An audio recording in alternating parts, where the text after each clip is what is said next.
Good evening, everyone. I want to welcome everyone to the Citizens Advisory Council meeting for Thursday, June 24th, 2021. My name is Rob Sims, and I call this meeting to order. And let's take a quick roll call to make sure we have everyone here. We've got Jim Brownert. Yeah, I'm here. We've got Michelle McNair. Here. We've got Clodagh Lazinski. I'm here. We have Alicia Doolin. Here. We have Jessica Wynn. Here. We have Keisha Hicks. Kaisha. Kaisha Hicks. Hi. Hey there. We've got Michael McNair. I think we do. Yep. We have Mr. Orrell Henry. I'm here. And good evening, sir. And Miss Mary Sizemore.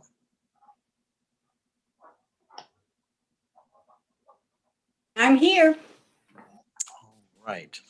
I think we're waiting on Mr. Belton to come in. I know he's trying to get in, so we are just absent Mr. Warren Boone,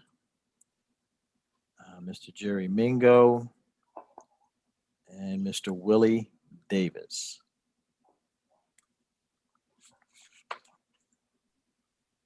Okay. So I believe we have enough for quorum. So again, welcome everyone to the CAC meeting again for this Thursday, June 24th. And normally we would open up the meeting with a prayer. So would anyone like to lead us in prayer this evening?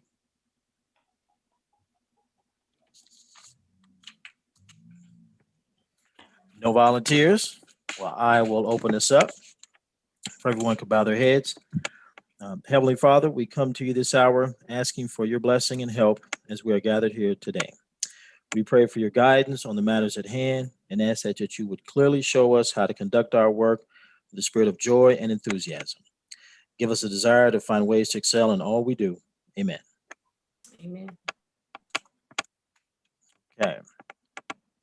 So, first item on the agenda this evening is the October minutes. Has everyone had a chance to go over the minutes, read over them? Do you have any questions? Michelle, you made the changes, didn't you? As requested. Yes, Jim, I did. You were the only one that made the change, and I apologize for leaving you out, but I did talk about you in the minutes. I'm used to it. No, you're not. I don't normally leave you out, Jim.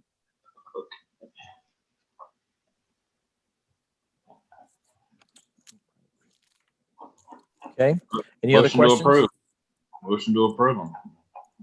All right. We have a motion on the floor to approve the minutes. Do we have a second? I can second it. It's Clodagh here. All right. So we have a motion and a second.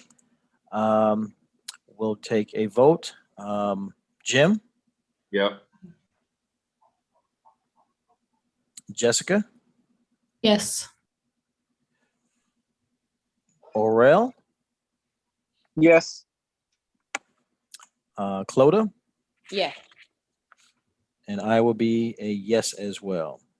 Motion carries. All right. Next on the agenda, we have the neighborhood updates. I'll let whoever wants to start. Jim, I know you've got some for Oakview, right? Yeah, but wait a minute. But Michelle, correct me on this. Shouldn't the new members have voted in on the minutes also? You don't have new members on the line, so everybody that's Or there's here no has new voted. members? Say what? There's no new members, you said? Not on the line tonight. Okay. I didn't know. How could they approve them anyways if they weren't there? Yeah, Well, and there's they're- no new members on the line tonight. They're a voting member. I mean, if you're a member, you should be a voting member. Yeah, but how could There's they no approve minutes? new members on the line tonight. Right. Okay.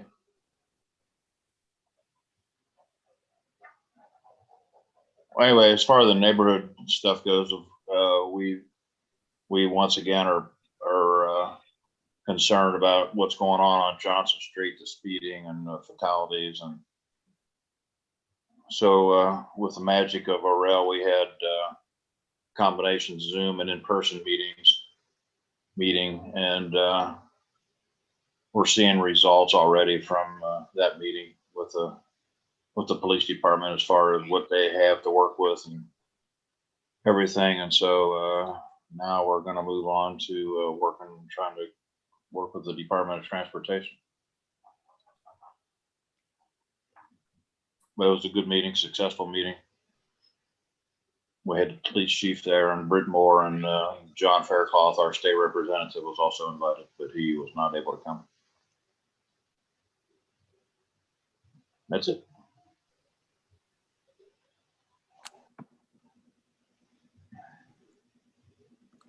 Okay. We don't have Mr. Mingo on, and I do know that they had a neighborhood meeting. I wasn't privileged to be at that meeting, so I don't know. Were you able to get any notes from that, Michelle? No, Okay. All right. Were there any other meetings that were attended by anyone this month?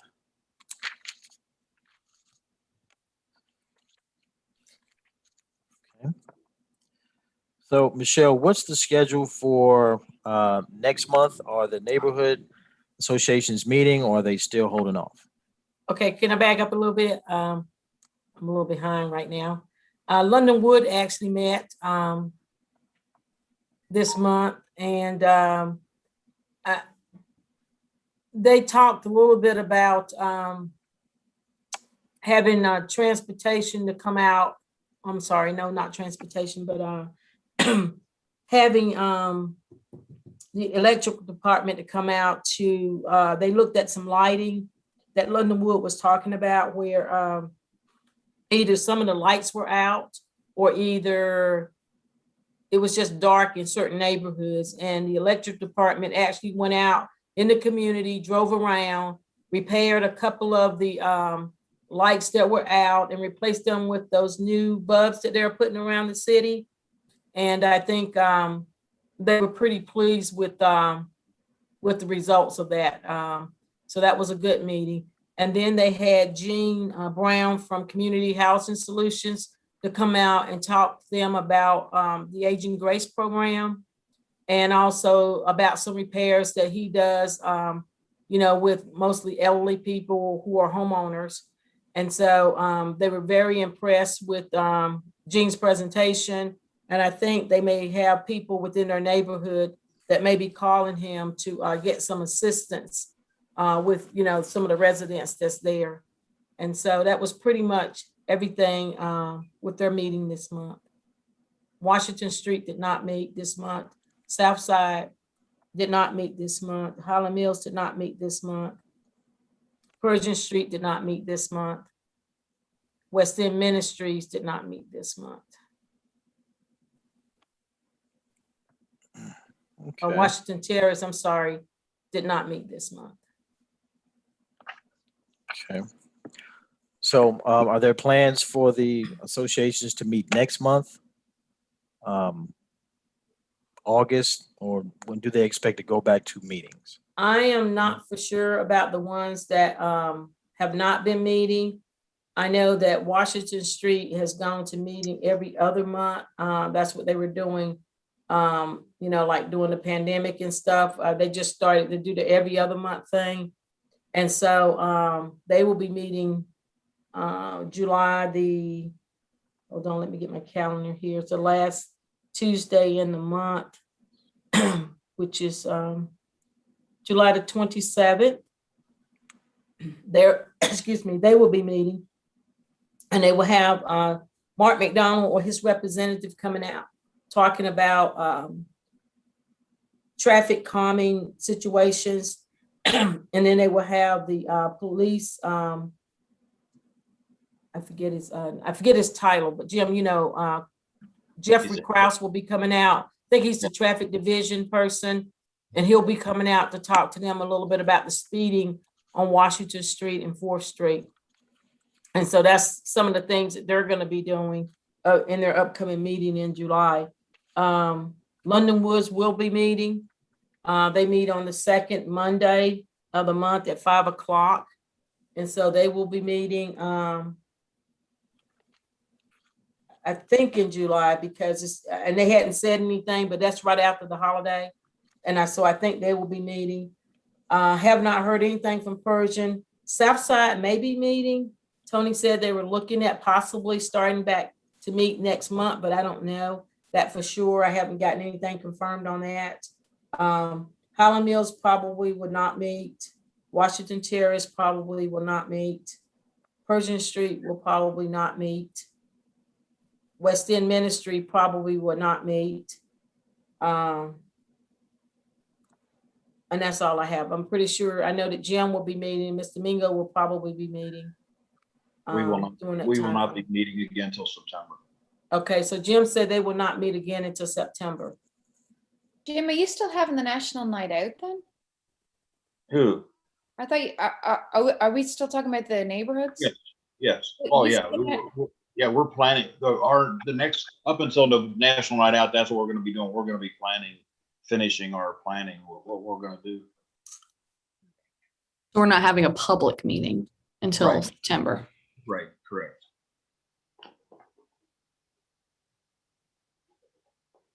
Got a question, Michelle or Mr. Chair. Do you know if Washington Street is still having that community event this weekend? I am pretty sure they are. You talking about the feeding? Correct. Last I heard that they were having it, and so I haven't heard anything that has changed. But I can check Okay. with Jackie on tonight after the meeting or either tomorrow and let you guys know. And I can confirm that that event will take place this Saturday, and it will begin at 12 o'clock. Oh, it is. So- Okay. Got it. Mhm. Okay. So Rob just told you. Okay. Okay. Thanks. So anybody wants to come out, come join us. I think we're going to be out there until everything is gone, and we're looking to support 100 families. So come out if you can make it. Okay. Any other updates for neighborhood associations? Okay, excellent. All right, next order of business are the agency tours. And if everyone can look at their agenda, it'll show the agencies that have offered tours. We've got Growing High Point, the ARC, West End Ministries, and Mental Health. We're still waiting for the dates, but No, after I sent this agenda out, she sent me over the dates, and hers is the week of July, the 12th through the 16th, starting at 10 o'clock. And so if you guys can decide on the date and the time that you guys, these are the only agencies that you guys had said you wanted to look at. And so those are the agencies that I call. If there are others, just let me know. But those are the ones that you guys mentioned that you want to do a tour of. And if you could let me know which dates you guys want to do those tours, then I can get back with the agencies to let them know which dates you guys want to do those tours. Michelle, can I let you know now? You can. Yeah, that'd be great, because that week is actually great for me, the 12th through the 16th. You have Growing High Point, you have that as the 12th and the 13th. Could we maybe do the Growing High Point and then the mental health? Could we do that like back to back? Would that be okay? Yes, that would be. And also the ARC is on the 12th too. Yeah, So I didn't know if you guys wanted to make a day out of those agencies. And then, just block out time to be able to do them. But on the 12th, and the reason that the ARC said the 12th, because they said you can do any time, but the 12th is the day that the dental clinic is going to be there, and they thought you guys would probably want to see the dental clinic. But if you don't do it on the 12th, the dental clinic is held the first Monday of the month. But they decided because of the holiday that they would do it on the 12th this month. And so it fell on the same day that the that Growing High Point could do a tour, and that same date that mental health could do a tour. That would work for me. I know that's just me, but I've got that day free. I'm actually, personally, I'm out of town the 12th and the 13th, which is a huge bummer. Don't by any means adjust dates for that, but I would love to see the ARC dental. I've toured the ARC before through Leadership High Point, but it wasn't during the dental program. So I would really love to see that.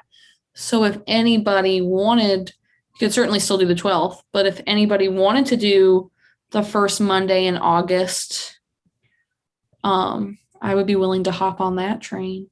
And if they don't, Jessica, they'll do it just with you. It's Okay. okay. I did talk, about that. If these dates don't work for someone, and it may be, I told them they may get one person, they may get 9 people. It would be somewhere in between. And so if you want to do the ARC on in August, that first Monday, then I will let her know. Yeah, I don't have anything on my calendar at all right now. So I mean, I would love to do that. If anybody wanted to join me, that'd be awesome. But Hey, Michelle, Yes. put me down as well for that first Monday in August to see the ARC. I'll hang out with Jessica. Okay. All right.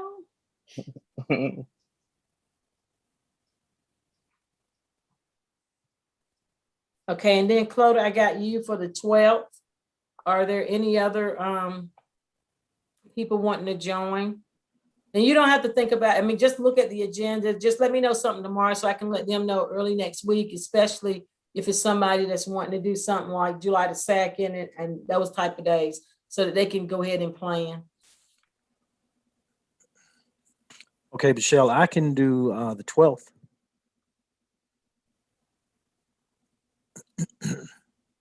And now Clodagh says she could do the Growing High Point mental health and the ARC. Can you do the same? Yes, I can. Okay.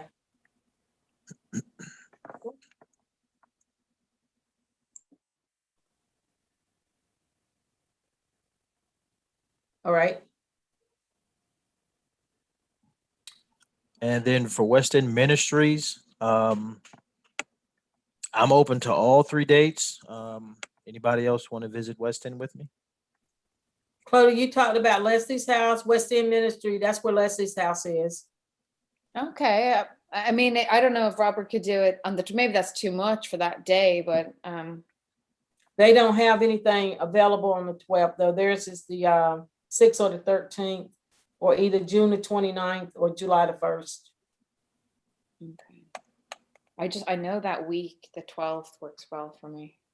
So the 13th would be good for you? Yeah, at what time? Or well, we can work on times. Yeah, starting at 10 o'clock. They just start at 10 o'clock. Okay. And Rob, the 13th will be good for you. Can you do that too?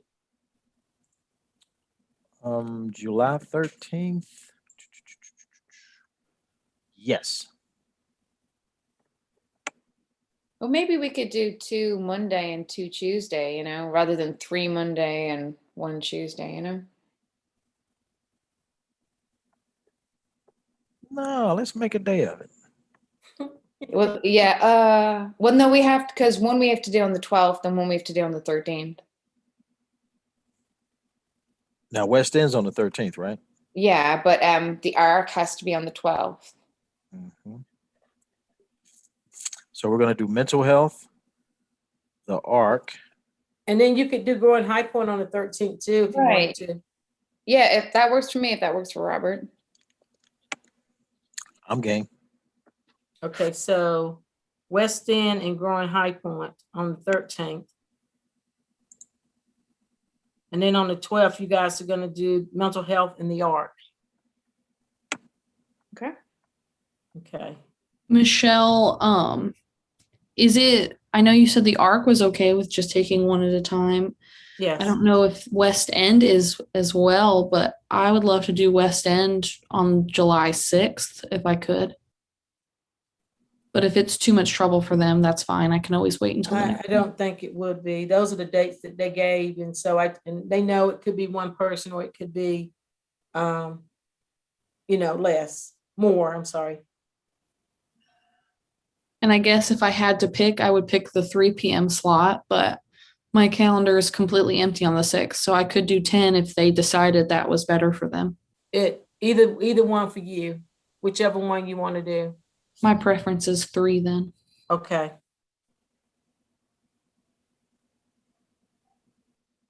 Hey, Michelle, Yes, sir.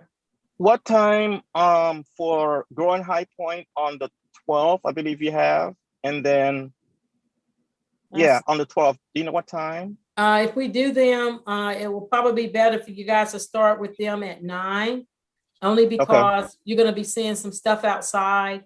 I don't know what the weather is gonna be like, but at least you can go when it's not as hot.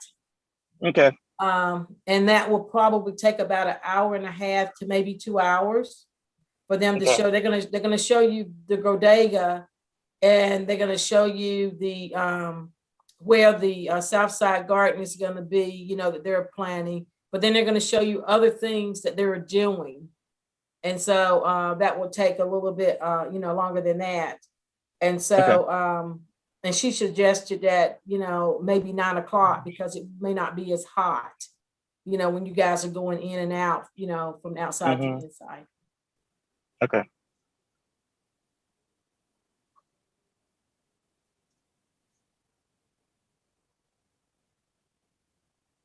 I'll send you an email to confirm. Okay. And then I will send you guys back an email, making sure I got your times and your dates right before I confirm with the agency.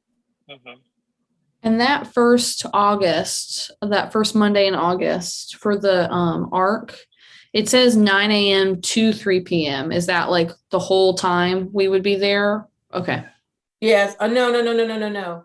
You'll be there if you start at 9, you'll be there up until they do the little portion of the tour. But she was just saying that you could come in anytime between the 9 to 3. Okay. Orel, did you have a preference as to when on the 3rd or the August 2nd, I think it is? No, well, to me, earlier, the better for me. Okay. I'm fine with 9 a.m. if you want to do 9 a.m. Yeah, yep, that works. Because she wants to show you guys the dental piece of it. But then there are some activities that are going on with some of the clients that they have.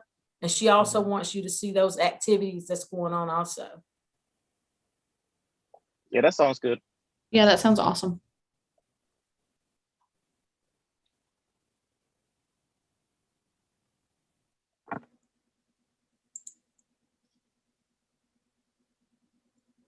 And if there are other agencies that you guys want to actually tour, just let me know and I'll call to make arrangements for that to happen. But at this late day, it might be not until after the 4th of July holiday, but just let me know.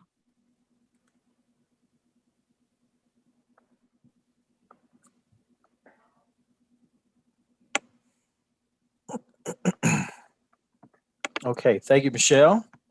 And thanks everyone for signing up. I think these are going to be very educational for us. So, I think this would be great. All right. Next agenda item are the CAC reappointments. And as of today, we got the news that reappointments for Mr. Warren Boone, Mr. Donald Belton, Miss Jessica Wynn, and well, Orel, you were already reappointed, but those are the newest reappointments that we have as of today.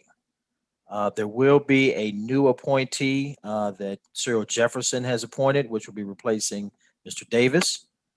So if anyone gets a chance, call Mr. Davis, let him know thanks for all he's done. Because this is the turn where Mr. Davis has to come off for one session, and then he'll be able to come back on. But those reappointments were confirmed today. They were still waiting on appointments from Monica Peters, Mr. Tyrone Johnson, Brett Moore, and Victor Jones. So until the new appointments are set, everyone in their current positions can stay or will stay, hopefully, until those new appointments come on. Michelle, I asked you about this in an email, and I know you emailed me back. Is there an at-large position available? Is that what I just heard? Or are there nominations already kind of in the works for those? You're on mute, sorry. I don't know, but I'm pretty sure that those council members are actually looking for new people. Brett Moore is in that large position. And Tyrone Johnson is in that large position. And so I am pretty sure they're probably looking for someone. My suggestion would be if you got people that are wanting to serve on the CAC, is to have them to, I think it's on the website, but call Lisa Veerling, our city clerk, and she can make sure that they get the application to fill out for those positions, and Lisa will share that information with those council members. Okay. I do have somebody that's interested, so. But I'm not sure what ward she lives in at the moment, so.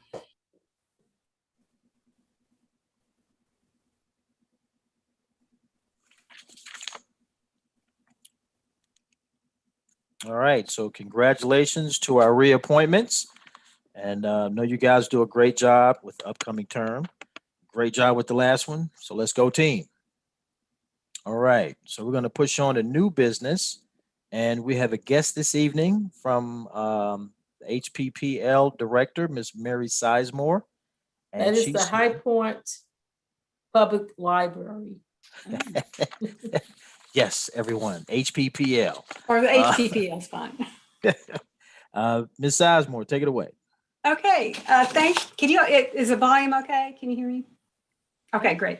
Thank you for letting me come and talk to us a few minutes about our community read. I don't know if Michelle shared any information with you or not, but we are having a community read. The kickoff will be at the end of July, and the author is coming in September. So let me tell you a little bit about the book. I think it's something that you guys would be really interested in and hope you will participate.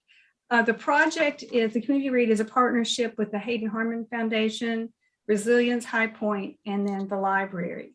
So the book is Trust First, a true story about the power of giving people second chances. And it's written by Bruce Deal, who is the founder of the City of Refuge in Atlanta. And I encourage you after the meeting to Google City of Refuge Atlanta, and it's pretty amazing stuff. But in a nutshell, let me tell you what the book's about. It's a true story. It's written by Bruce Deal.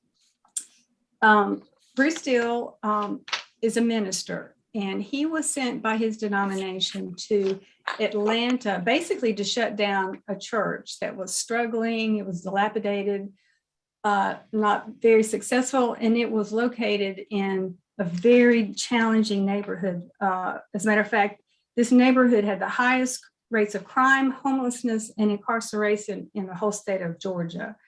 And the nickname for this neighborhood was the Bluff, BLUFF, and it stands for Better Leave You Effing Fool. So a rough neighborhood. So he gets down there prepared to shut down this church, and he gets there and he sees the incredible need in this community. So he decides he's going to stay and try to serve these people instead of abandoning them. So he moves his family there, starts this ministry, and the first thing he does is started serving meals in the parking lot of the church. So he announces to the neighborhood, when they're going to be there, sets a schedule, and he has his first meal, and people show up. It's pretty good event, 60 or 70 people. But then there's an argument, a woman pulls a gun, everything gets crazy, and he managed to de-escalate it and nothing terrible happened. But, it was not how he thought things would go, but it made him even more determined to serve this neighborhood. So 2 days later, as promised, he shows up, they set up the food, nobody comes, nobody, and they wait and still nobody shows up. So he wanders down the street to try to find out, what the deal is. So he comes across a man named Jake and he asks Jake, hey, where is everybody? What happened? And Jake says, everybody thought you'd be like the others, and nobody thought you'd be back here, especially not this soon, and probably not ever. So Bruce Deal reply to him was, we come back. And he did. So he kept serving meals. They kept trying to think of realistic and practical ways to serve this neighborhood. And the result is the City of Refuge. And I think it's been around for about 20, 21 years now. So I'm going to read a teeny bit of the book. I'm not going to read forever, just to kind of let, in his words, tell you what the City of Refuge is. And I'll read a few passages that will, I hope, illustrate why we chose this as a great community read book. So he says, the City of Refuge today is a uniquely holistic full-service program for people in crisis that has been incredibly successful here and now in other cities. And we simply offer these people everything they need in one place to move themselves and their children from crisis to dignity and independence. And a big part of what makes us different and special is our emphasis on trusting the people who come through our doors from day one, not in the person that they will be, but trusting in the person that they are. So when we train our staff, we spend a lot of time preaching to them, love everybody, accept everybody, and leave any judgments at the gate. But he says later, the fact is, trust doesn't come easy to many of us, even those of us born in loving, secure homes and neighborhoods. We are a trust-challenged country these days, and we are increasingly hesitant to share our hearts with others, extending the benefit of the doubt. We're more focused on how we're different than how we're alike. Too much time spent with technology or inside our own homes makes us lonely, and the lonelier we get, the less we trust. But trust is essential to any human endeavor, trying to get anything done together, whether at your church, your state legislature, your municipal government. It slows to a crawl if people are not willing to rely on each other.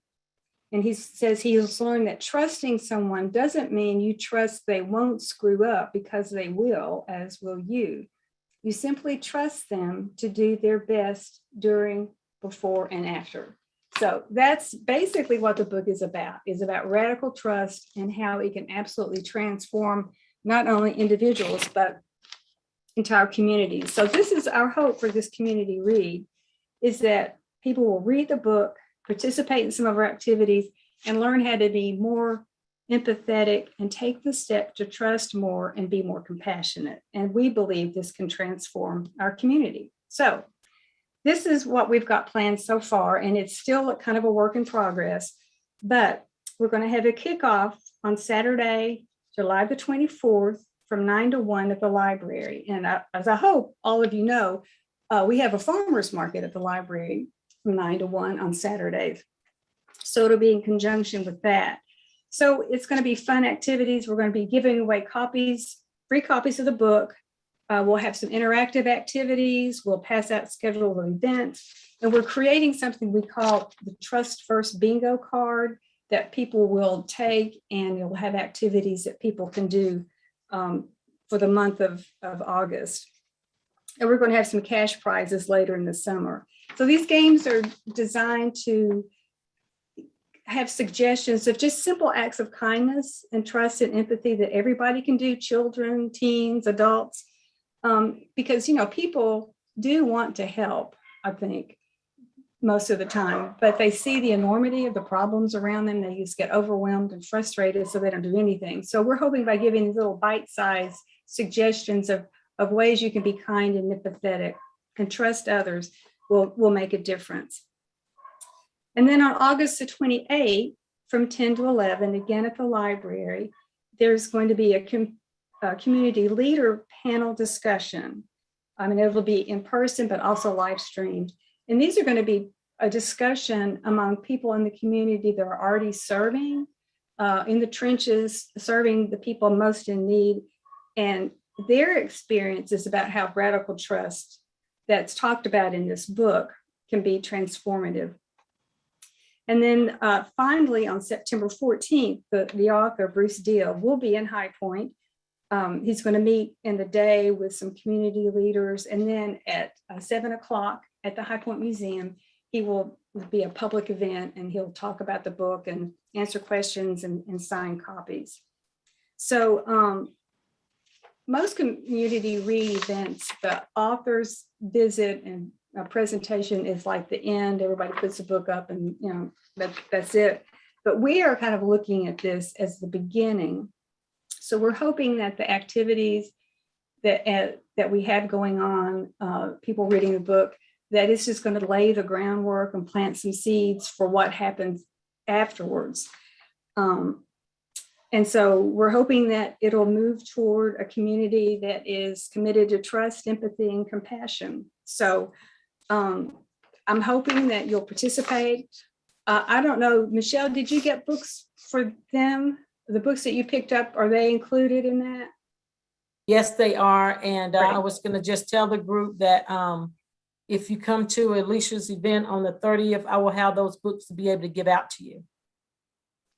So I have like 450 of these books sitting in my office right now, and I'm happy to give them out. So the idea is to get as many books out in the community as possible. If you have a group that you know of, maybe somebody at your church or a Sunday school class, or that might want copies of the book, it doesn't have to be a book club. It can just be, you know, a group of people or just individuals. Just have them call the library, ask for Mary, and we'll get the books to them.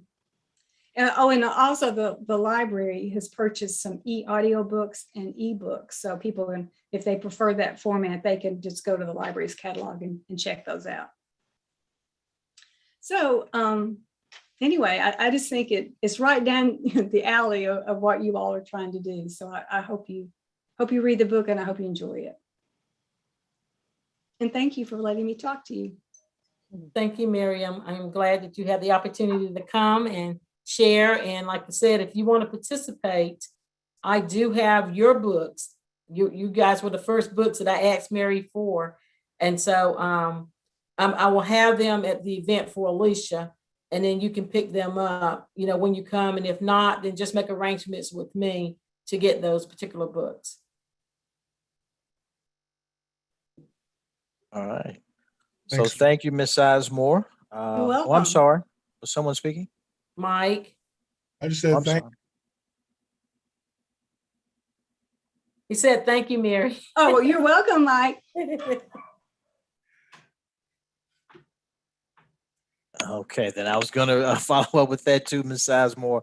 Thank you for that. I know the Resilience High Point group, they are pushing, you know, in this community, you know, with us opening up back from COVID, you know, we need to get used to our neighbors again. And it sounds like a great book. And I like what, you know, you said, Mary, in terms of trusting your neighbors to be there. You know, we may not be perfect, but as long as we can trust each other to do the work, then there's nothing that we can't do. So I'm excited about the book. I know I'll be there to get a book. And I hope, you know, everyone else gets a chance to read it. I think it's going to be a great read. So thank you. So whenever you guys read that book and you think about trust, just think about CD, because we've been there for you. Yes, I agree. I agree. One of the things I wanted to add is that I moved from Atlanta here to High Point. So I am very familiar with what took place.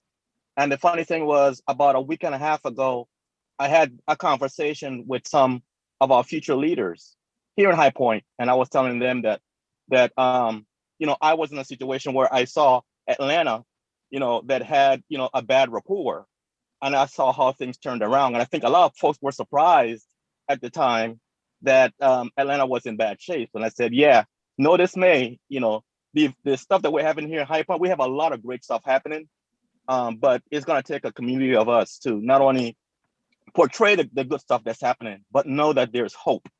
And there's a way that we can truly be High Point, a place where people want to come and live. So thanks for that. You know, so it's just so funny when you were talking about it, I was like, oh my gosh, you know, I was actually there when all of this was taking place, and I saw the transformation. That's great. That's wonderful. And you're right. This is a very hopeful book. When you talk about, it's a book about homelessness and prostitution and violence. You know, it sounds horrible, but it is truly very hopeful. It's a great book.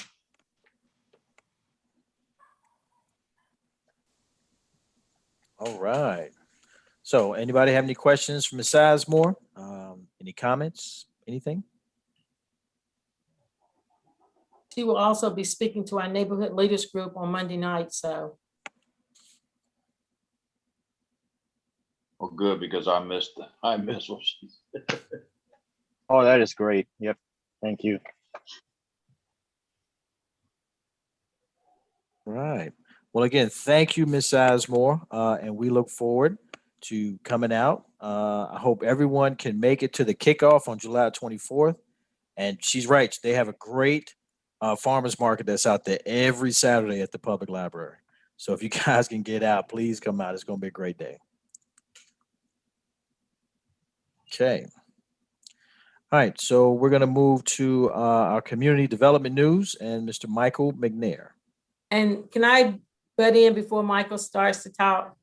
I just want to say to everybody, and it's not on the agenda, but our Mental Health Association, as you guys know, we gave them grant money to do their particular program, and they actually turned the money back into us. And the reason for it was because the program that they have, they could not collect and give us the data that we needed because of the confidentiality involved with the clients and the people that they are working with. And so when they realized that they could not do that, they actually told us that we can't, use this grant. And so they actually gave their money back. And they sent us a letter, and we sent them a letter saying we acknowledged that they turned it in, and that in no way will this interfere with them if they want to come back for another opportunity at another grant year to get funding for, another program or whatever that they have been doing. And so with the balance of that money that mental health had, the YWCA was the group that you guys did not fund. You funded them a little bit with the money that was left over, but you didn't give them the full funding. And so now the YWCA has their full funding that they had asked for. They were the last group on your list. And if I'm not mistaken, there's now $2,000+ left that has not been used. And at this point, because the grant ends in September, Alicia, is that what we extended them to? It's probably a little late to try to figure out what we're gonna do with that money between now and September. So what happens if it doesn't get used? It goes back to CD for them to recycle in other ways. So it stays here in High Point. Oh, yes. Okay. Oh, yes. Okay. Oh, yes. And then any questions concerning that? If not, the last thing I wanted to mention, remember I told you guys we got the award, the CD award. Well, last Friday, it was presented to Mike from our NCCDA headquarters out of Washington, D.C., along with all the other, I think there was probably about 6 agencies that received this particular award.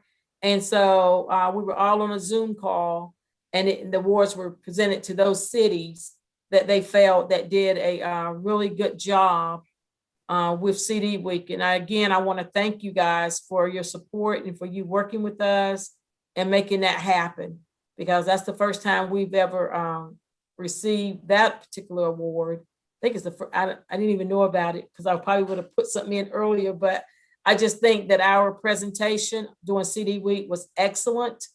And they thought it was excellent because we got selected for that particular award. So thank you again for your participation. Okay, Mike, I'm finished. You sure? Yes.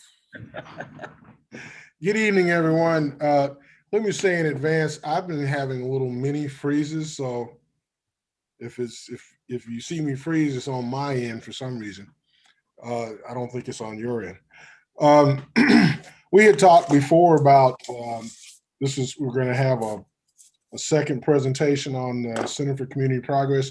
I actually have two more presentations, but when I saw the length of the agenda tonight, I'm going to do the one that's shorter, try to stay within our normal time frame.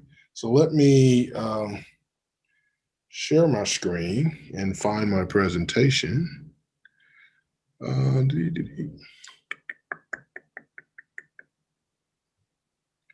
Why is it not there?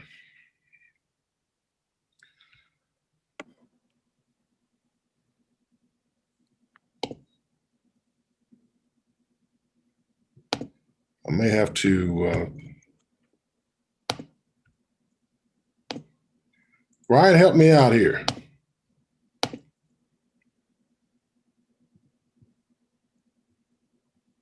Show all windows. Okay, there we go. What are you trying to do? I'm trying to pull up, I have a PowerPoint presentation. Pull up the PowerPoint first, and then hit the green share screen and share the PowerPoint presentation. Okay, so I have the PowerPoint up. Go back to Zoom and hit the middle share screen button.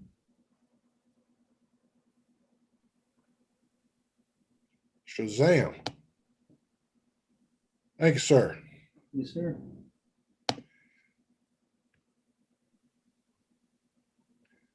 Okay, back in May of 2017, I was invited to what was known as the Vacant, Abandoned, Deteriorated Properties Training Academy. I did a presentation there based on our interaction with the Center for Community Progress. So we talked about how we use market data to strengthen the core city. And some of this stuff, I hope you'll say, oh yeah, I remember that, because we're trying to be consistent in how we approach this, but just wanted to give you an insight of how long we've been talking about this stuff. So for instance, we were sharing with the group, again, bear in mind, when I was making this presentation, I was in Indiana. Anything about us. These are all properties that you probably have seen before. One of those properties is on Main Street. Another property is over off of Lexington, and the one on the top, I don't remember where it is, but I'm pretty sure it's been demolished. But as we were pointing out to them that we saw these challenges in the core city, and I think those will resonate with you, that a lot of vacant lots, blighting influences, low home ownership rates, and a lot, community issues. And then we had council approve our strategic plan, which sort of sent us on the path that we are now. And I dare say that our interaction with the Center for Community Progress helped inform that plan. Because when we went up for that trip that I told you about in Boston, where we had the city manager and we had a council member attend that training, they came back and that information sort of worked its way into the strategic plan. So everybody, all the different departments, we had to decide, how do we fit into that? And so we looked at it from a community development standpoint as far as the resources that were available to us and what we could implement. We sort of took it upon ourselves, well, these are the strategies we have to implement to strengthen the core. And I think if you look at that, you'll see recurring themes. You've heard us talk about these over the years. Certainly a lot of discussion about demolishing, blighted houses. We've talked about core and diversifying the incomes in the core city, and then communities to help reduce crime. And of course, ultimately, we have to market our success. So that's, again, coming forward. So back in 2015, 2016, we also had a market segmentation study. You may have heard about it. It was the heat map that you've seen and talked about, heard us talk about. And we had this came from the University, UNCG, Center for Housing and Community Studies, and it made 15 recommendations for us. A lot of them were things that were consistent with what we were getting out of the Center for Community Progress. So we kind of had a sort of a reinforcing perspective on it there. They came up with this market segmentation study that was supposed to compare neighborhoods. And these are, in this case, these are census tracts based on various criteria, and break them into 5 different groups. As you can see, stable, functioning, constrained, weak, and extremely weak. And, you know, we saw different characteristics in those areas.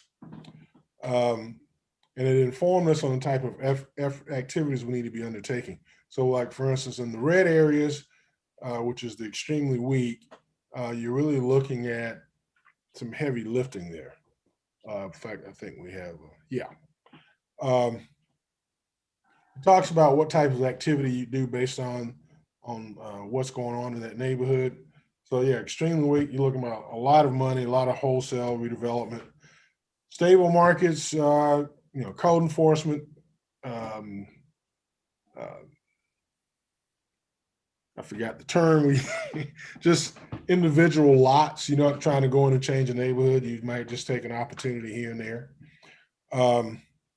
So it's just a range of activities that you would employ to try to implement these things. So one of the things that we want to do, and you've probably heard council talk about it, the council about a year ago in their planning process said they wanted us to identify or target neighborhoods, identify comprehensive improvements for those neighborhoods.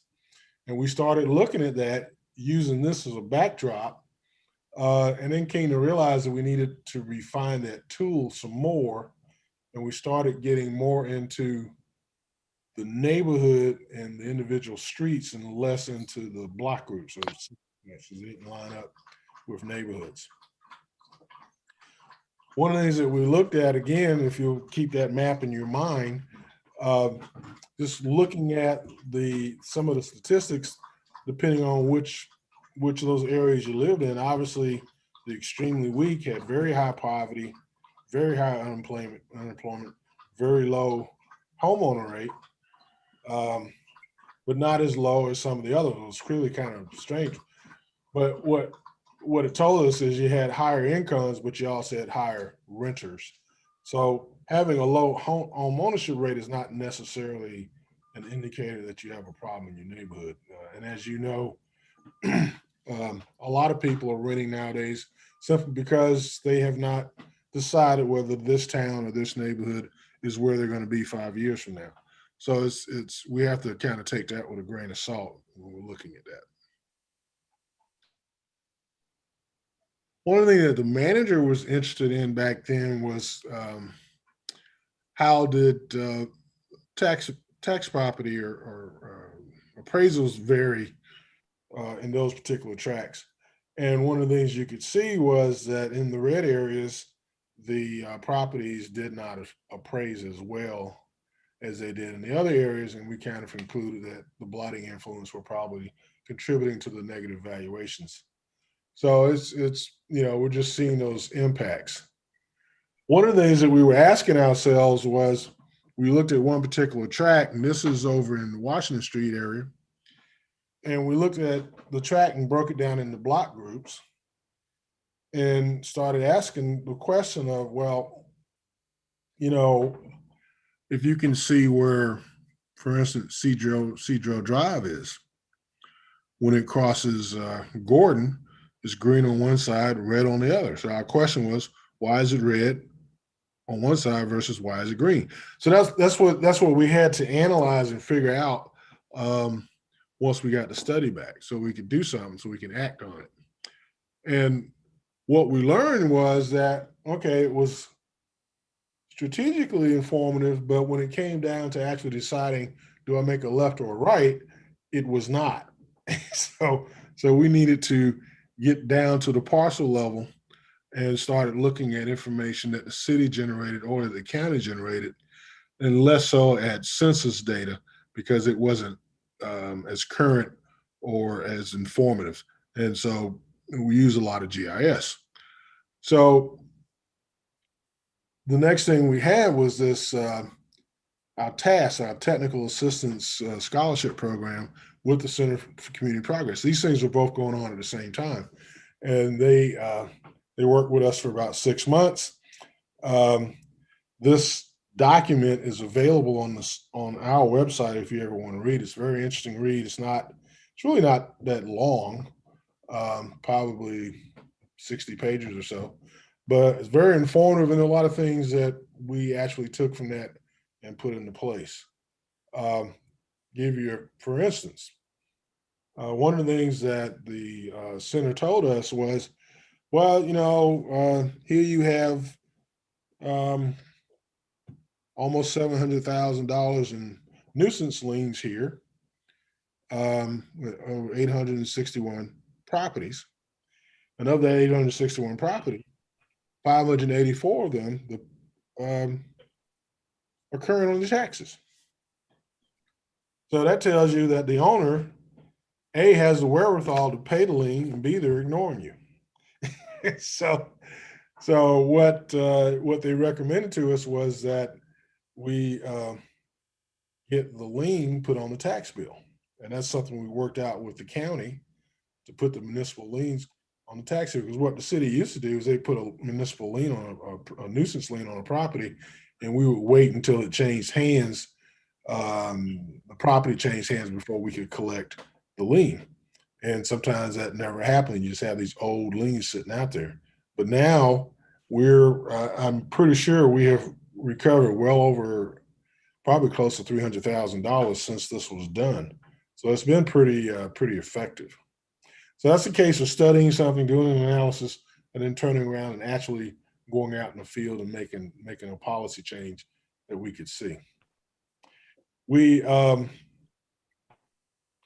One of the things that we've talked about was the county does, the city pays the county to do foreclosures. County has been as far as 10 years behind, but they are actually catching up.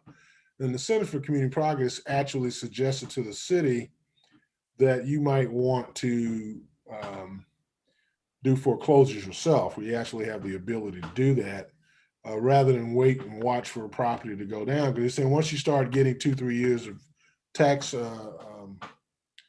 people failing to pay their taxes, you're actually watching the value of the property go down at the same time. But there's been no, especially since the county has kind of picked up the pace, there hasn't really been any action to go down that path. But that is an option that the city has. Another thing we were looking at was calls for service and hotspots for the police. And you can see these maps, probably not as big as we could have made them, but you can see that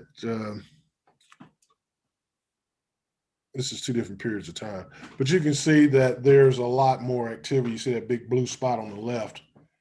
That's right in that red area. Again, we were looking at those weak areas and see how other city services were being used in those areas.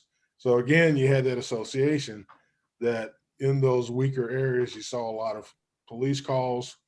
We also saw code enforcement activity, and we saw fire department. In this particular map, you see those little dots show the code enforcement calls for service. And we actually use that information to design our service areas. There is a natural inclination to say, like, we had 6 zones. So a lot of people say, well, take the city and slice it up 6 ways like a pizza.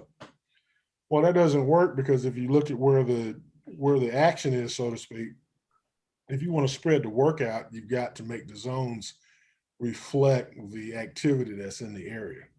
So we did it this way so that one person could cover one zone. But in the core, that zone had to be much smaller because it was much more concentrated. These pictures that you see on the right, I'm happy to say those houses are all gone. But 2017, they were still with us. This was getting into, I won't dwell on this, but this was just a program we were using to use data to target properties. So for instance, if you saw a property that had a lot of police calls, it might be one you want to go inspect. Or if you saw a property that had a lot of utility turn-offs and turn-ons, or properties that were tax delinquent for a long period of time, it suggested that we might want, from a code enforcement standpoint, might want to go look at those. This is has to do with the market study, and this is a little more in depth than I want to get into, but really was looking at the analysis that was in the market study and trying to use those same some of those variables that we could actually apply. So for instance, we could figure out, like we knew, like when you look at the red areas, the red blocks, you know, we had a good idea what the vacant lots were. We had a good idea what substandard properties were, tax delinquent, violent crimes, poverty rates we can't capture because that's federal. But what we were looking at was a lot of those data points were available to us locally and in real time. And so that we could actually take that and get some insights when we spread that across the city and looked at different neighborhoods. So I went, you know, we kind of went through recent history. You kind of went through the how we got forward. You know, 2015 went to the Community Progress Leadership Institute, and then we had the redevelopment fund. That's when it started that very same year. And then we moved code enforcement. You know, so you see the highlights. But we've been marching steadily forward. And if I had updated this presentation, there'd be more dots out there to show you. We talked to him about Operation Inasmuch and explained that to him about how we kind of use the market analysis to inform us as to which neighborhoods that we should be doing Operation Inasmuch in. We talked about how we had core city homebuyer incentives, and of course that map is from 2017. If you looked at it from last month, there'd be about 200 stars on that map. One of the things that we were trying to do was encourage more homeowners to move into the core city to help diversify the incomes in the core city. And that's been, and people more closer to the median. So that's been very successful. Then we had new construction. These are some pictures from South Side when that was under construction. These are some tax credits that, again, this is from 2017. So all of these are real now. They're all opening. You have Admiral Point, Addington Ridge. I believe the one on the bottom is Kirkwood, and the other one is Hartley Drive. All those are open. And then we talked about how we use vacant land for community gardens and how that becomes a sort of a community capacity building exercise where you get the community to interact with each other, they do things together, they share food, they share information, they share good times, and it helps to strengthen neighborhoods. And so, well, we talked about the traffic calming project. We did this out in Washington Terrace. Used some just like this. And of course, the stadium at the time was not a reality. So we were talking about that with them. Well, I won't say it was underway. Wouldn't say it certainly wasn't open. And we showed them, the state and development sites, and of course you can kind of look at that and then go out there and see what's on the ground now. And a lot of this stuff is coming into fruition.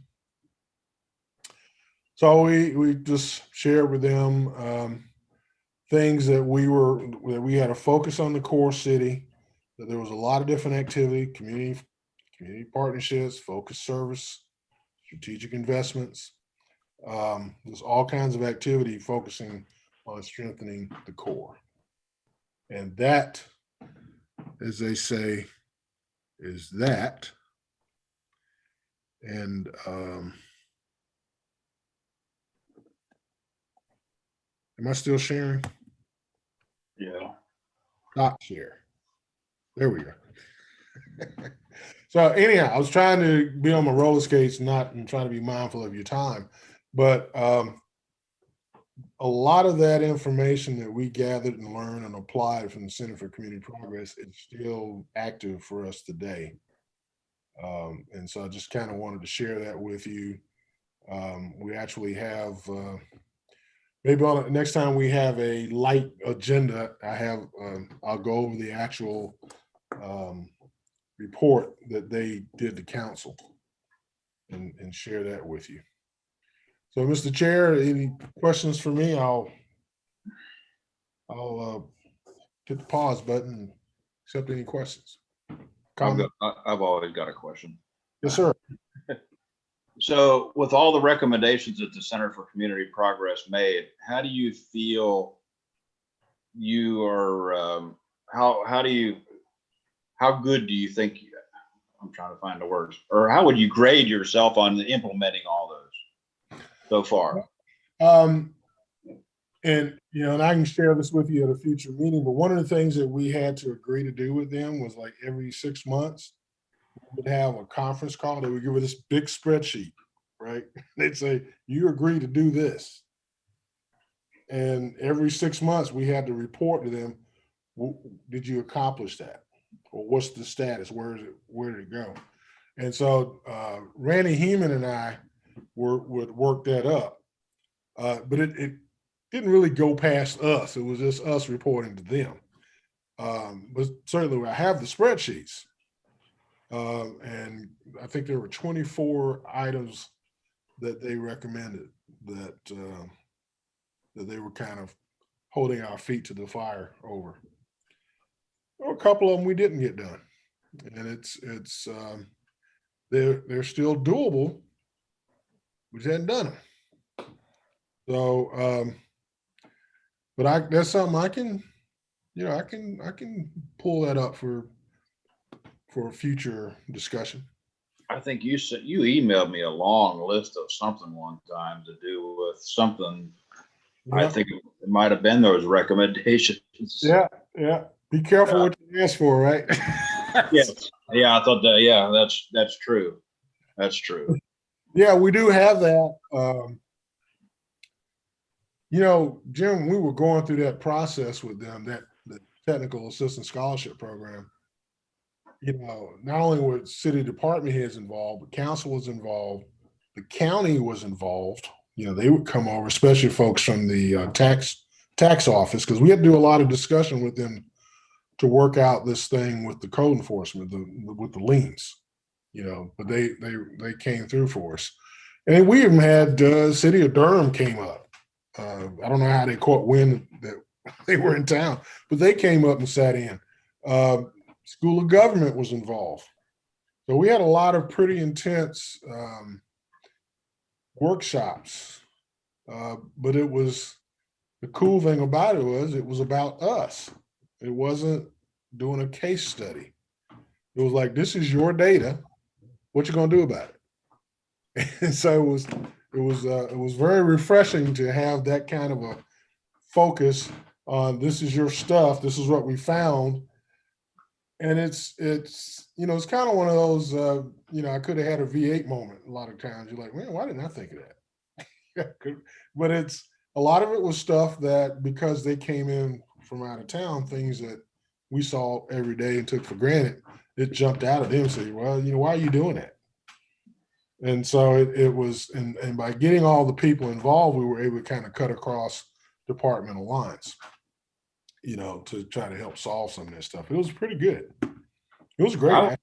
I remember I was involved with some of those workshops, and I remember reading a lot of the stuff that you sent me, and I really was impressed by their recommendations and everything that they really came here and did. I mean, I was really impressed. And, you know, every time they would have a conference every 18 months, a national conference, which I showed you the pictures of last time. And there was always, we never had a problem getting 4 council members to go. Didn't have to beg them. They would be like, when's the next one? Sign me up. One year we had a problem because 5 wanted to go. And we're like, well, how do we square that? Do we have to invite the press? Well, you know, is this a public meeting now?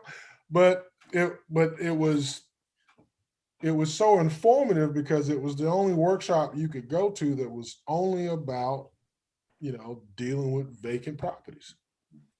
And you had, like I said before, we had, I think, 1,500 people or something like that there, and from all across the country. And that's all that they were interested in, was how do we deal with these vacant properties and restore our communities? And you just don't get, you know, it was 3 days worth, and we were able to spread out. There was literally, I think there was about 45 different workshops, and we were able to just spread everybody out. And of course, COVID knocked the last one out, but I'm pretty sure that when we start traveling again, council's gonna want to go back to that. They really got a lot out of that. So, Thank you. sure. All right. Anybody else? Okay. And Mike, can we get a copy of this presentation that you gave us this evening? Yeah, we can cover my packaging costs. Yeah, I think How we much all, is- no, I was going to talk to Michelle. That's okay. What you got, Michelle? I have to send it to her, and Jim, I have to send Michelle the other one. That's on me. It's not on her. I didn't want to say nothing. That's on me. It's not, I don't want to get her. That's on me. But I'll get that out to her, and I'll turn them into PDF so they won't be so big. Okay. But yeah, I keep every presentation I do, because you never know when you got to go back and revisit it, or somebody just says, well, what did y'all do? And we just pop that out. Okay. Well, thank you, Mike. We do appreciate that. Does anyone have any questions for Michael? Any comments? All right, great job, Mike. We really appreciate that, sir. Sure. All right. Next on the list, our agenda, we have city council updates, but I don't think I see Mr. Jefferson with us. I have one I can share with you. Thank you. This past Monday and Wednesday, you know, because of COVID, when you have a public hearing, you have to wait 24 hours before you can act on it. So you hear the hearing on a Monday, and then they reconvene on a Wednesday, and then they up or down it. So on Monday, the 21st, we had the public hearing. Let me back that up again. On June 15th, we presented to the Community Development Committee the substantial amendment for the second allocation of CDBG CV funds. And they unanimously recommended that going to council. So the following Monday, we went to council and we had the public hearing. And of course, they received it, heard it. There were no questions.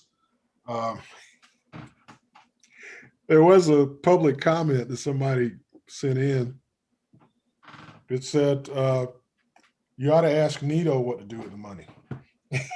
So we're like, okay. So we didn't have to deal with that one too much.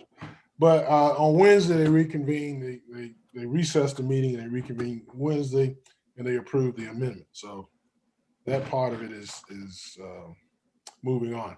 We're still waiting to hear from the manager's office about the ARP funding, about whatever recommendations they may have. We will have, I think I've mentioned to you already, we will have a $1.98 million special home allocation that will be for permanent housing for the homeless. And we're waiting to receive some additional guidance. I think there's a webinar coming up on July 1, I think is when it is. So we'll be sitting in on that. So we're kind of have our radar out looking for projects that will be appropriate for the use of those funds. The city, like I said, they're still reviewing and analyzing the interim rule that came out with the American Rescue Plan, trying to determine what recommendations to make to council. I've already pointed out to management and the council for that matter, that the American Rescue Plan has a special, I won't say quite an affinity, but they like qualified census tracts, which are those census tracts that conform very closely to those red areas that you saw in the previous presentation. So a lot of our core city areas and a lot of our core city neighborhoods are eligible. They're qualified as qualified census tracts, which means that you can go do things like housing, lead remediation, services for the homeless, things like that, with a minimum of red tape, so to speak, just because it isn't a qualified census tract. It qualifies it almost by right. You're in a QCT, therefore you can do this. So we're still kind of waiting. As I said before, the city was allocated almost $24 million, I believe. The county was allocated about $108 million. Our qualified census tracts or their qualified census tracts. So there's some possibilities there for some future activities. So that's we're trying to keep our ear to the ground and see what's coming out. But that's part of the act that has to do with local recovery. So that's the funding that was provided to local governments to reimburse themselves for COVID-related costs. So we know that that's going to be the city's first priority, is to identify those costs and make themselves whole. And then thereafter, the other pieces that will be available will come into play. And there's still, I think, some other dollars are going to come out. So that should be coming to council before not too long. I've got another quick question, Mike. Yes, sir. What's going to happen when this rent thing ends and people who have not paid their rent all of a sudden are going to be so far behind and they get evicted, and that's going to create nothing but a homeless problem?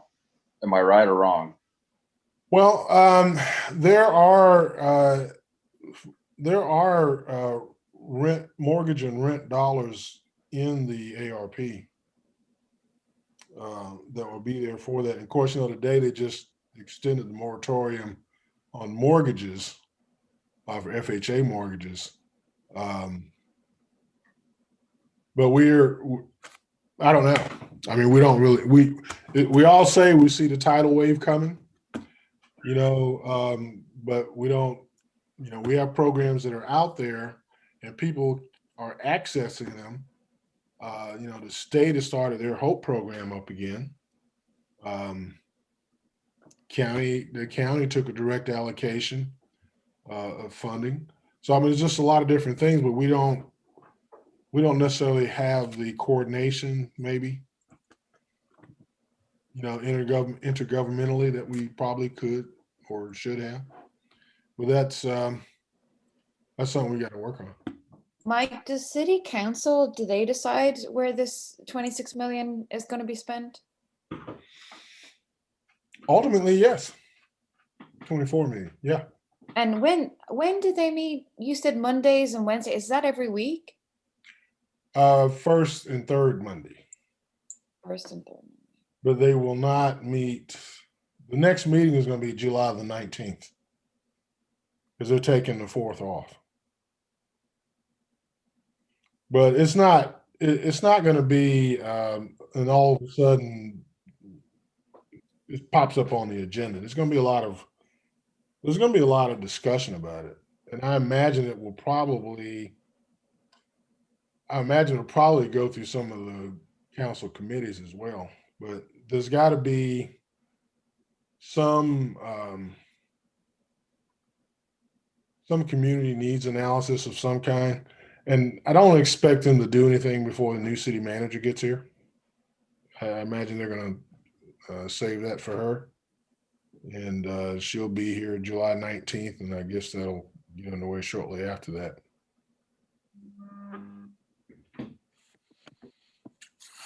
And you know, Jim, to answer your question, there will be some tense moments coming up here in the next month to 2 months. And so there are agencies that are available to help individuals with rent and utilities. Social services of Guilford County of High Point, they're handling an ERAP program. It's called ERAP, Emergency Rental Assistance Program. And they actually, you know, are helping individuals with past due rent and future rents. And so that's just one organization along with WRLP. They've got emergency assistance. Open Door Ministries, they're going to have some assistance, but you know, there will be some moments where we're going to need to know where to direct these people because the additional unemployment is going to be cut off here soon. We think. I think the governor's just waiting to sign that. And then there also is that moratorium. So there are agencies out there. And so we just need to know where to direct them. And we do have dollars out on the streets. So if you just want to call social services of High Point, they can help. You can call Open Door Ministries, Western Ministries. You know, everyone knows, you know, where they can, you know, refer somebody if need be. I guess, and what sort of aggravates me in a way is, I guess I could have taken off and I could have collected big unemployment and not worked, but I go to work every day. I pay my rent on time. I don't make that much money. I don't get that much in Social Security. And there's people out here who don't want to work, who refuses to work, that's causing nothing but headaches everywhere. And they're going to get a free ride. And that's just one thing I have a problem with. So you know, I've worked hard all my life, 45 years, and more than 45 years. But anyway, my rent's always been paid on time, no matter what. So is my electric bill. So is every bill. But I just, you know, I see it with the industry where I work at, where they can't get cars, they can't get parts, they can't get anything because nobody wants to work. Everybody's sitting back collecting this money. It just something isn't right there. But anyway, I just wanted to express. I was just curious as to what kind of mess this is going to create when these people start getting evicted. There's no money to help them. You know, what's that going to cause then? You know, it's something that people have to look at. You know, look forward to because it's probably going to happen. Rent is going up too, so that's going to create other problems. You know, as house values rise. Anyways. Yeah, my rent just went up $126 a month. Well, again, Jim, you make a great point, and I think that's where July is going to be tense for all of us, because when that money stops, people are going to have to go back to work, and are they ready to go back to work is going to be the question. And so, I mean, in that regard, I would say shift them over to NC Works. You know, that location's up on North Main Street, and they can help with unemployment benefits. They can help with emergency assistance and getting them back to work. And so if we can just focus again on the next couple of months, if we can get past that without any major breakouts of the coronavirus, then I think we may be looking good for the end of the year. But July is going to be our testing ground, and we're going to have to, you know, we're going to have to make it work some kind of way. But there are monies out there. Let's just hope it doesn't get as bad as we think it might, which I hope it won't be. But I mean, great points, Jim, because you're absolutely right, because next week is the 4th of July. So we're here. Mhm. Right. So yeah, but city council are going to meet and they will make all these decisions like in the next few months. Now, Claudia, which decisions are you talking about? Oh, well, just everything that like Mike has been talking about with, you know, changing like houses and vacant lots. Well, I know it's not just connected to city council, but I mean, they do make a lot of these decisions, right? Yeah, I don't know if Mike is still, Mike, are you still there? No, but I do know that Yes, I am anytime, here. I had an assignment. I was performing an assignment. okay, I had to place an order. would I you was gonna answer say, he was Claudia's eating. question, What was the question? Claudia? Well, the presentation that you put forth, like the decisions that are made, I feel like city council make a lot of the decisions based on that. And then also with the COVID funding, they make all these decisions like over the next few months. Or there's no timeline, I guess. What's the question that you're asking? I'm not understanding. You're asking, are they the ones that make the decisions? Well, yeah, will all these ideas and like be approved over the next few months? Because I feel like it is city council that ultimately moves yes. forward with. The staff will do the analysis, the technical stuff, and then they make, I mean, that's the whole model. Just like council decides on planning and zoning, but planning and zoning staff does the analysis and makes the recommendation to council. So all these different areas will have recommendations from staff to council on whether they want to, how they want to pursue something. So yeah, it's not going to be, well, I don't anticipate it being a grab bag or anything like that. But there's a lot of, if you look at the American Rescue Plan, and particularly the document that they're looking at now, which is a 150-page document. So that's the thing, you have to decipher that and say, okay, what can I do with that? Balance it off of what can I do with it versus what are my community needs versus maybe what are my organizational priorities. But yeah, there'll be a review and analysis by staff. Right now that's being done by the manager's office. So we have not had an opportunity to make any recommendations or suggestions other than to say that this is eligible, that's eligible, you should consider that. At that point, I mean, that's all we've had the opportunity to do at this point. So that's yet to come down, you know, that's yet to come out. Right now, it's just, there's just again, a small group in the manager's office that's doing it, and the manager's office and the budget office are looking at it. And at some point, they'll come out, I guess they'll gather input. I hope we will have public meetings. They've talked about having a public hearing, but I think we want to have some kind of community input on that as well. But that's just remains to be seen. And as I said, I'm pretty certain that the new city manager will sort of drive that train. And I think they're probably are going to wait for her guidance on that, on how we go forward. But still, ultimately, staff will do some kind of analysis and make recommendations to council. Council will digest that. They'll either approve it, not approve it, tell them to go back and try it again. You know, those are all options on the table.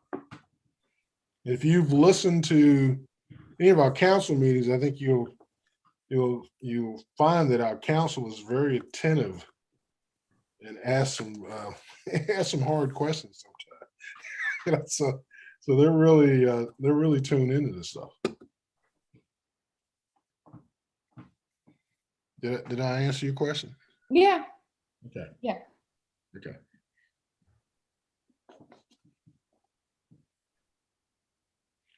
But it's, watching the sausage get made is a lot different than seeing the final result. So it's just, there's a lot of stuff going on in the background, and again, it's at the staff level primarily. And sometimes you'll hear them direct staff, we need more information on that, do some analysis in this area, or what about that area? So it's pretty interesting to hear them deliberate on that kind of stuff, and that's why I've kind of always suggested to you to, if you can, to tune in to the CD committee or any of the other committees, because that's when you hear, that's where you hear what people are thinking and what the discussion is. When you go into the council chambers, that's at the latter part of the process. But when you're in the committee meetings and they're talking about those things, a lot of times that's the action that they recommend that it go to the full council. So then you have an opportunity to hear and understand some of the nuts and bolts that may not get discussed during the full council meeting. So you might talk about something for half an hour, 45 minutes in a committee meeting, but when you go to the council meeting, it may be 5 minutes, depending on what it is. Yeah, but it seems like the council meetings are the ones where all the important stuff gets passed, right? Yeah, but the committee meetings are all council members. It's all part of, it's all, Well, yeah. it's council is sort of parsing out, the committees analyze and digest and make recommendations. So when a committee comes in and make a recommendation to council, if you got a unanimous recommendation, that's 4 votes right there. So I mean, it's basically going to be approved. To take to council. If there is a recommendation from the committee, I'll give you, for instance, we did our presentation to the Community Development Committee on the amendment. Okay, there were 4 members on that. They recommended it unanimously to council. So when the presentation was made to council, there was already an understanding that this committee had done its due diligence. They recommended it. And unless somebody had particular questions, which they always reserve the right to ask those questions, they sort of depend upon the committee to sort through all of that. Now, sometimes you just have controversial stuff and you're just going to have, no matter what the committee says or what staff says, sometimes you have controversial things where the full council says, I can't support that. And then it flames out. So, but yeah, council is the ultimate decision maker. They council sets policy, the manager executes the policy. So they hire the manager to execute the policy that they approve. So that's the role that we play as staff. We all work for the city manager, so he administers everything that council says, I want this, I want that done, I want you to do it this way. Then he implements it.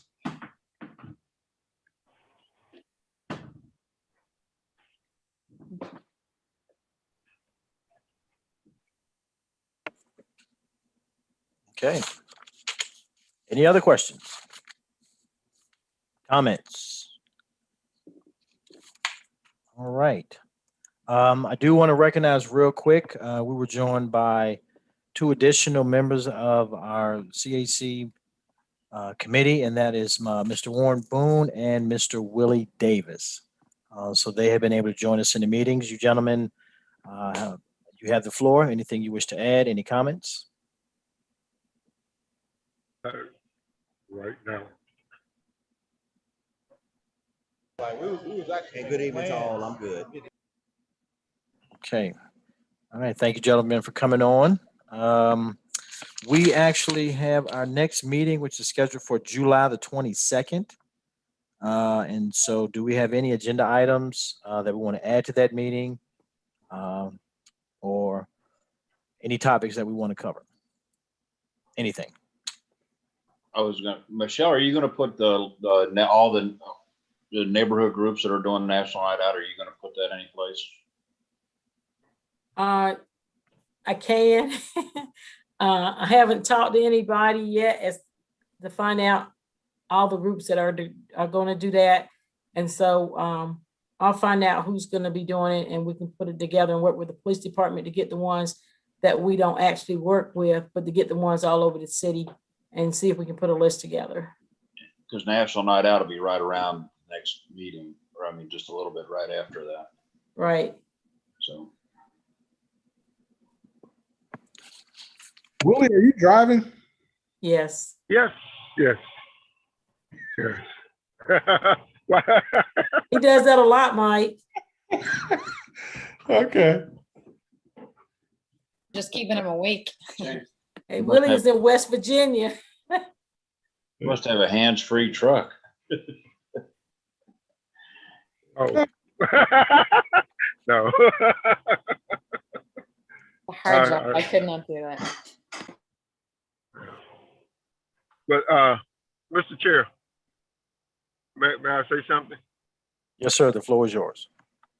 Hey, I'm not sure if this is the right time, but I want to say this is going to be my last meeting, because I have termed out, and I just want to thank everyone for their support. I want to thank you guys. It's been great getting to know you guys.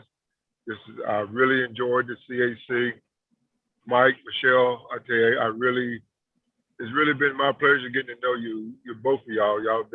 Y'all both have been very, very phenomenal in helping us and helping me learn.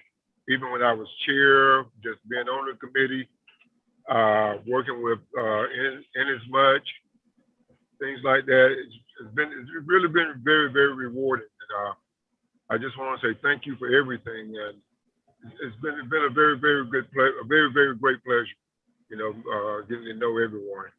So I just want to say thank you to the staff, to this committee, and to everyone that I got to meet. I want to thank former Councilman Golden and Councilman Jefferson for allowing me to serve on this committee here. And don't forget Alicia. Oh yeah, don't forget I love Alicia. She's still gonna miss her so much. Gonna miss her so much. Yes, I'm still here. There you are. I wasn't sure if you were still here. I couldn't remember when you was leaving. But hey, Alicia. It's okay. So we both are leaving, huh? I'm not going to West Virginia though. Well, look, it's been great knowing you. I tell you, it's been like a family. It really has. Thank you. And Mike, Yes, sir. man, I tell you, I'm really gonna miss you, buddy. I'm really gonna miss you. I'll still be around. We're Come still to the office and get on your nerve. Be careful out there. Oh, I'm good, bro. We just riding, looking at the highway. But I'm looking forward to you walking through the door any day. Well, if I got a question, I'm either call or come. Right? It's not a problem. And Willie, we would like to say just thank you for your service on the CAC. We've all, I think, learned from each other, and we'll really appreciate the time that you've spent, serving on the CAC. And I know that it won't be the last time that we'll be talking. I still got your phone number in my phone. So I'll call you from time to time, but thank you for your service. Thank you. Thank you, guys. Hey, Willie, I have to say this. You have no idea how much I appreciate the many calls that you called me and reached out to me when I was sick. That is something I will never forget. That meant so much. So thanks for that. And thanks. And I'm sure I'll see you around. I don't go down to the diner. I don't go down to the diner anymore since they kicked me out, but I'll see you somewhere. We'll still stay in touch, I promise.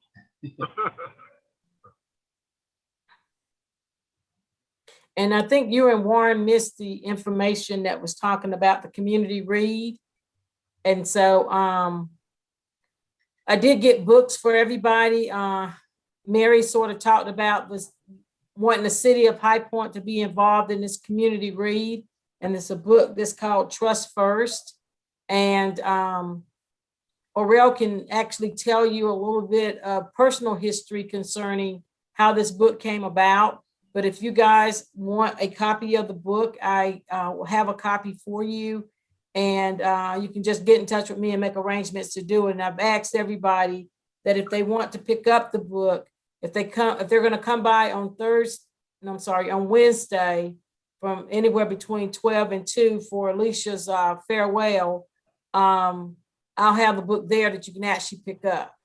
And in the book, it tells you some of the stuff that Mary talked about the activities that they're planning on having between now and when the author comes in September.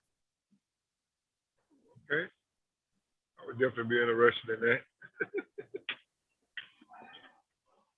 Can I still get a book? Sure. Thank you.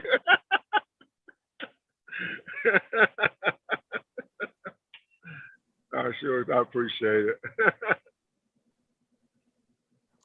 Back All to right. you, Mr. Chair.